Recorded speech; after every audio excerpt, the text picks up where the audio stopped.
El Centro Cultural Islámico es, desde el año 1992, uno de los máximos organismos interlocutores de la comunidad musulmana en Valencia.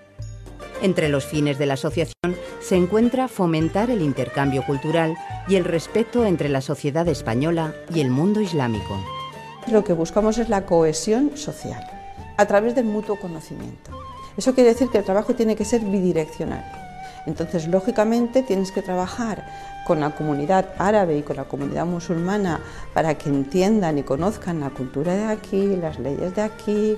Es también muy importante que el resto de la sociedad conozca un poco más quiénes son los musulmanes, las tradiciones, las costumbres, las culturas de cada uno de ellos. Desde su creación, el Centro Cultural Islámico ha ido ampliando su línea de actuación, incorporando nuevos campos de trabajo. El área de orientación sociolaboral nace principalmente para facilitar la inserción en el mercado laboral. La oferta formativa que tenemos consta de varios cursos. Uno de ellos, tal vez el más importante, es el curso de informática e internet que ofrecemos exclusivamente a los vecinos del barrio de Orriols. Tenemos un curso de árabe para usuarios del centro también, que suelen ser personas autóctonas. Tenemos un curso de castellano para personas inmigrantes. La segunda calle por la izquierda.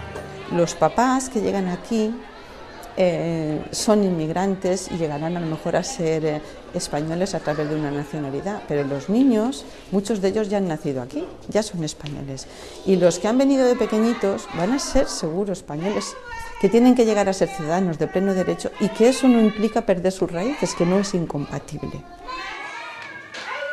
Les enseñamos árabe clásico, que es aprender cómo leer y escribir en árabe. Memorizan Corán, canciones, entonces legislación islámica, educación islámica, y al mismo tiempo lo más importante para nosotros es saber leer y escribir en árabe, porque es que son de varias nacionalidades árabes y también españoles. En el caso concreto de la mujer musulmana, son mujeres con voz propia que cada vez más logran hacerse oír. Tenemos unas ayudas muy específicas para la mujer. Lo que queremos es que las mujeres sean lo que ellas quieren ser. Y para eso se las ayuda, se las forma y se les dan los medios dentro de nuestras posibilidades para que se puedan realizar como seres humanos y lleguen a alcanzar sus metas. Sin el apoyo de la Consellería sería imposible hacer todo este trabajo, sería imposible dar todo este servicio que estamos dando a la población valenciana.